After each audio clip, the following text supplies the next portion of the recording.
Hello and welcome everyone. কেমন আছেন প্রত্যেকে? আশা করি অনেক ভালো রয়েছেন এবং সুস্থ রয়েছেন। মাদ্রাসা পরীক্ষা তো দেওয়া হলো, এবার ধাপগুলো কি কি কি করতে হবে এই মুহূর্তে দাঁড়িয়ে। আজকের ভিডিওতে পরীক্ষা দেওয়ার পর এখন স্টুডেন্টদের মনে কিছু প্রশ্ন রয়েছে, যেমন পরীক্ষা তো দিলাম, এই পরীক্ষার রেজাল্টটা ঠিক কবে নাগাদ বেরোতে পারে, এবং আর একটা প্রশ্ন তাদের মাথার মধ্যে ঘুরপাক খাচ্ছে যে এই পরীক্ষা এত সহজ প্রশ্নে তাহলে কাট অফ কত যেতে পারে, আমি কি ইন্টারভিউতে ডাক পাবো নাকি পাবো না, কত পেলে আমাকে ইন্টারভিউতে ডাকবে, সেই সমস্ত প্রশ্নের এস্টিমেটেড যে অ্যাজাম্পশন সেটা কিন্তু আমরা আজকের ভিডিওতে করব। এবং আশা করছি এই ভিডিওটা শেষ পর্যন্ত দেখতে পারলে আপনি অবশ্যই এখান থেকে একটা ইনফরমেশন পাবেন বলে মনে করছি।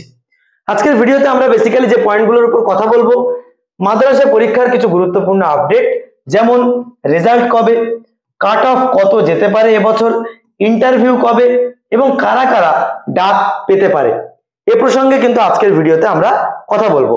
তবে তার আগে, এই বিষয়ে আসার আগে আমি একটা ইম্পর্টেন্ট তথ্য আমি আপনাদের সকলকে জানিয়ে রাখতে চাই যে আগের দিন আমরা কিন্তু অলরেডি সকলের আগে ইউটিউবে একটা আমরা অ্যান্সার কি ভিডিও, মানে স্মৃতি থেকে নেওয়া প্রশ্নের উপরে বেস করে আমরা আনসার কি তৈরি করেছিলাম। দা বেঙ্গল এক্সাম ইউটিউব চ্যানেল আপনি দেখছেন, চ্যানেলটি সাবস্ক্রাইব করে না থাকলে এক্ষুনি সাবস্ক্রাইব করে নেবেন। তো সেখানে এই পশ্চিম বাংলায় হয়তো এখনো পর্যন্ত মানে এই মাদ্রাসা বোর্ডের যে পরীক্ষার যে লাইভ রিভিউ সেটা হয়তো কেউ নিতে পারেননি। তো সেই জায়গাতে আমরা গিয়েছিলাম আপনাদের পক্ষ থেকে যে আপনি তো আপনার পরীক্ষাটা দিলেন ঘরে বসে, কিন্তু আপনার সাথে যারা দিচ্ছে তারা কেমন পরীক্ষা দিল সেটা বোঝানোর জন্য আমরা কিন্তু এক্সাম সেন্টার রিভিউ করেছিলাম, এবং সেখানে অলরেডি 20 ঘন্টায় 11,000 মানুষ দেখে নিয়েছেন অলরেডি, এবং যে অ্যান্সার কিটা আমরা সবার আগে দিয়েছিলাম 20,000 মানুষ আমাদের এই অ্যান্সার কিটা দেখেছেন। কিন্তু এখানে একটা বিষয় আমি বলার জন্য এই বিষয়টা খুললাম, যে প্রশ্নটা ছিল যে মানে এককের অঙ্ক এবং দশকের অঙ্ক, ঠিক আছে, প্রশ্নটা একক এবং দশক আমি যখন করাই তখন গুলিয়ে গিয়েছিল, উল্টো পাল্টা হয়ে গেছিল, মানে এককের অঙ্ক দশকের জায়গায় দশকের অঙ্ক এককের, এরকম হয়েছিল প্রশ্নটা। কেন হয়েছিল আপনারা অনেকে হয়তো বুঝতে পেরেছেন যে আসল ব্যাপারটা কি, আর অনেকে না বুঝেই বিভিন্ন রকম মন্তব্য করে, তাদের কাজটাই ওটা। সেই জায়গায় দাঁড়িয়ে বুঝতে হবে পরীক্ষা তো আমি নিজে ক্যান্ডিডেট আমি দিইনি, তাই না, আমি কি করেছি পরীক্ষা দেওয়া ক্যান্ডিডেটের মুখ থেকে নেওয়া বিবৃতির উপরে বেস করে এটা আমরা করেছি। সেই জায়গায় দাঁড়িয়ে মানে তাদের বলা স্টেটমেন্টের উপরে এটা নেওয়া হয়েছে, আমি সেটা ভিডিওতে অনেকবার বলেছি। সেই জায়গায় দাঁড়িয়ে ওটা কিন্তু উল্টো পাল্টা হয়েছে। সুতরাং প্রশ্নটা হবে এককের ঘরের অঙ্ক সংখ্যাটি দশকের ঘরের 4 গুণ এবং সংখ্যা দুটির সমষ্টি হলো 10, এটা আমি আর একবার রিভিল করে দিলাম, ঠিক আছে। সুতরাং উত্তরটা 82 নয় 28 হবে, এবং আর একটা উত্তর যেটা আমি করেছিলাম 2531, সেটা হবে 5051। আশা করি বুঝতে পেরেছেন, এই হচ্ছে ব্যাপার। তো এটা আমি বলে দিলাম। তো আপনারা যারা এই ভিডিওটা এখনো দেখেননি, ভিডিওটা দেখবেন, পরিষ্কার 6 মিনিটের ভিডিও, বুঝতে পারবেন যে কেমন কি পরীক্ষা দিয়েছে আর কেমন কি হচ্ছে। আর এই যে চ্যানেলটা সামনে ইন্টারভিউ, এই ইন্টারভিউর জন্য আপনারা চ্যানেলটিকে অবশ্যই সাবস্ক্রাইব করে রাখুন এক্ষুনি মনে থাকতে থাকতে। আর আপনারা যদি ডাব্লিউবিপি, কেপি, সামনেই পুলিশের পরীক্ষা, ডাব্লিউবি টেট, আমাদের টেটের ব্যাচ কিন্তু অলরেডি রানিং চলছে, আমরা সারা বছরের ব্যাচ করাই, একবার প্রথমবার পড়াই তারপর রিভিশন করাই, দ্বিতীয় লাস্টের ব্যাচে যারা ঢোকে তারা রিভিশন ব্যাচ পায়, মানে তাদের প্রথম একবার হয় কিন্তু এদেরকে পুরনোদের ওটা রিভিশন হয়, বুঝতে পেরেছেন, সময় থাকলে তাদের জন্য আর একবার রিভিশন করে দেই। তো এইভাবে একদম গোড়া থেকে আমরা প্রিপারেশন করাই। চাইলে আমাদের নাম্বারে হেল্পলাইনে কথা বলবেন। পাশাপাশি গ্রাম পঞ্চায়েত, এই নদিয়ার দিকে আইসিডিএস এর ফর্ম বেরিয়েছে সেইগুলো, ঠিক আছে, প্লাস তার সঙ্গে এএনএম জিএনএম আমাদের কিন্তু অলরেডি রানিং ব্যাচ চলছে। যদি ভর্তি হতে চান আমাদের যে হেল্পলাইন নম্বর 7003840858, এই নাম্বারে আমাদের সঙ্গে যোগাযোগ করবেন। চলে আসি আজকের যে মূল বিষয়, যে আমাদের রেজাল্ট কবে। আপনারা জানেন যে এই মাদ্রাসা বোর্ডের পরীক্ষাটা নিয়ে আমাদের হাইকোর্ট থেকে বিভিন্নবার কেস বা বিভিন্ন ইনফরমেশন, বিভিন্ন বেঞ্চ থেকে এর আপডেট সবকিছু আমরা ধীরে ধীরে পেতে পেতে আসছি। সেই জায়গায় দাঁড়িয়ে বোর্ড কিন্তু আমাদের একটা নির্দেশ দিয়ে দিয়েছে যে মানে আমাদের সেপ্টেম্বরের 12 তারিখের মধ্যে নিয়োগ প্রক্রিয়া সম্পন্ন করতে হবে, এটা আপনারা অনেকেই জানেন, ঠিক আছে, মেবি সেপ্টেম্বরের 12 তারিখ।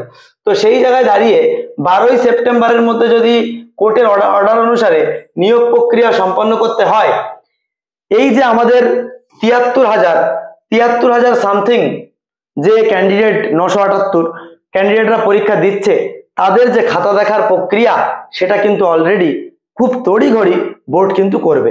সুতরাং মুদ্রা কথায় যদি বলতে চাই যে রেজাল্ট কবে বেরাবে, ধরে রাখবেন 1 সেপ্টেম্বর আপনাদের পরীক্ষা হয়েছে এবং 10 থেকে 15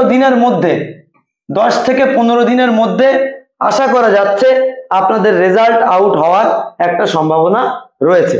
ওকে, মানে খাতা দেখার কাজটা কমপ্লিট হয়ে থাকবে। এবার রেজাল্ট প্রকাশ করবে কবে সেটা কিন্তু কমপ্লিটলি সিদ্ধান্ত মানে নেবে হচ্ছে বোর্ড, মাদ্রাসা বোর্ড। ঠিক আছে, তো এমএসসি বোর্ড যদি সেই সিদ্ধান্ত নিয়ে খাতা দেখার পরপরই যদি রেজাল্ট আউট করে দেয়, তবে খুব শীঘ্রই আপনারা এটা করে মানে পেয়ে যাবেন। ঠিক আছে, হলো। এবার প্রশ্ন হচ্ছে আমাদের প্রশ্ন হচ্ছে যে তাহলে তাই যদি হয় তাহলে আমাদের মানে এটা কবে হবে, কি বলে এটা, কাট অফটা কত? ঠিক আছে, আপনারা জানেন যে যারা পরীক্ষা দিয়েছে, আমি এক্সাম সেন্টারে গিয়ে হাল হকিকত যেটা বুঝলাম যে ম্যাক্সিমাম মানুষজন বিভিন্ন কাজের সঙ্গে যুক্ত, অলরেডি অনেকে বিভিন্ন মানে চাকরির সঙ্গে অলরেডি করছে। এইটার বেতন হবে 21,000 সামথিং, আমি ধরে নিলাম অ্যাপ্রক্সিমেট 22,000 টাকা, 22,000 টাকা বেতন, কিন্তু অলরেডি তাদের লাইফটাকে এমন ভাবে সেট করে ফেলেছে এই টাকা তার কর্মচারীর বেতনে চলে যায়। ঠিক আছে, সে তো এই 22,000 চাকরি করে সার্ভাইভ করতে পারবে না, বাট তারপরেও কিছু সংখ্যক ক্যান্ডিডেট থাকে যাদের সত্যি একটা দরকার চাকরির, মানে একটা সিকিউরিটির জন্য, রাইট? সেই জায়গায় দাঁড়িয়ে আমি বলতে চাইবো তারা যেভাবে পরীক্ষা দিয়েছে বিগত 14 বছর তারা পরীক্ষা থেকে মানে পড়াশোনা থেকে ডিটাচ, সেই জায়গায় তারা কিভাবে পরীক্ষাটা দিল, আপনাদের ম্যাক্সিমামের যে জায়গাটায় ভুল হয়েছে ওই ডিসক্লোজটা অনেকে ক্লোজ করেছেন, অনেকে এনক্লোজ করেছেন, কোনোটাই হবে না। ডিসক্লোজ মানে খোলাসা করা, এই যে আরজি করে কারা প্রকৃত দোষী আরজিকর হত্যাকাণ্ডে, ঠিক আছে, কারা প্রকৃত দোষী এখনো কিন্তু ডিসক্লোজ করেনি ফাইনালি, তাই না, মানে খোলাসা করেনি, এইটা হচ্ছে ডিসক্লোজ। তাহলে ওটাকে কি এখন কি করেছে, তারা কি ক্লোজ করে রেখেছে, বন্ধ করে রেখেছে? বন্ধ করেনি, তারা কিন্তু কাজ চালাচ্ছে, কিন্তু এটা গোপন করে হয়তো রাখা যেতে পারে, তাই না? তো ডিসক্লোজের বিপরীত কি হবে, গোপন করে রাখা, হাইড যারা করেছেন ওটা ঠিক হবে, ফার্নিচার যেটা ফার্নিচারই হবে, ওটা ফার্নিচার্স হবে না। এই জায়গাগুলো মেজর ভুলগুলো হয়েছে। সর্বোপরি আমাদের এখান থেকে যারা পেইড ব্যাচ করেছে তারা প্রত্যেকেই কম বেশি ভালো পরীক্ষা দিয়েছে এবং সেখান থেকে দাঁড়িয়ে অনেকেই আমার তারা পরীক্ষা দেওয়ার পরে খুবই ভালো লেগেছে এবং তারা আমাকে জানিয়েছে যে স্যার খুব ভালো পরীক্ষা হয়েছে।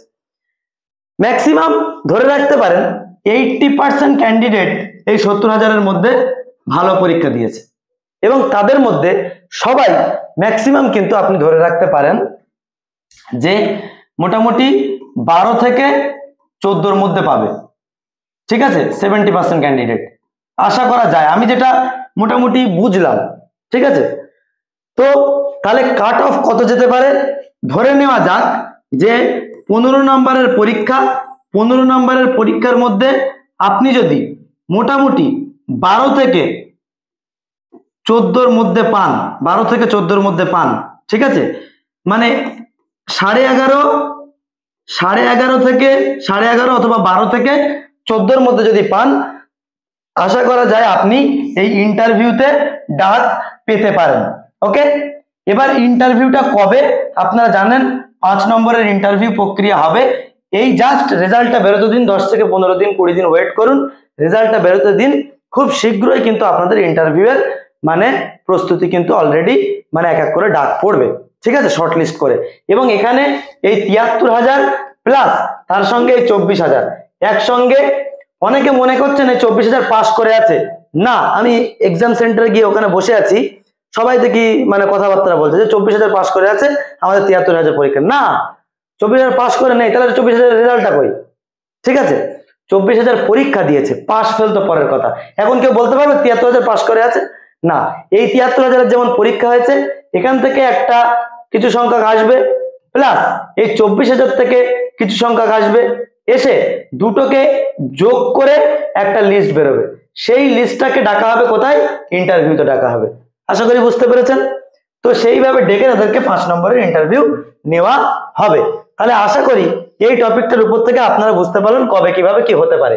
এরপরে কোনো ইউটিউবার বা কোনো কিছু যতক্ষণ না পর্যন্ত বোর্ডের অফিসিয়াল ওয়েবসাইট থেকে কোনো আপডেট আসছে ততক্ষণ এই কথাগুলো বলা মানে মন সান্ত্বনা দেওয়া কথা, আর বাজার গরম করা কথা, আর শুনে খুশি হওয়ার মতো কথা, তাছাড়া আর কিছুই নয়।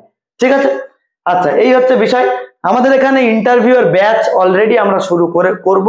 ঠিক আছে, তো যদি ইন্টারভিউ এর প্রস্তুতি নিতে চান, কেমন প্রশ্ন হতে পারে, কেমন ভাবে কোন কোন বিষয়ের উপরে আপনার জানতে হতে পারে, সেটা জানতে হলে আমাদের এই যে নাম্বার 7003840858 এই নাম্বারে আমাদের সঙ্গে যোগাযোগ করবেন।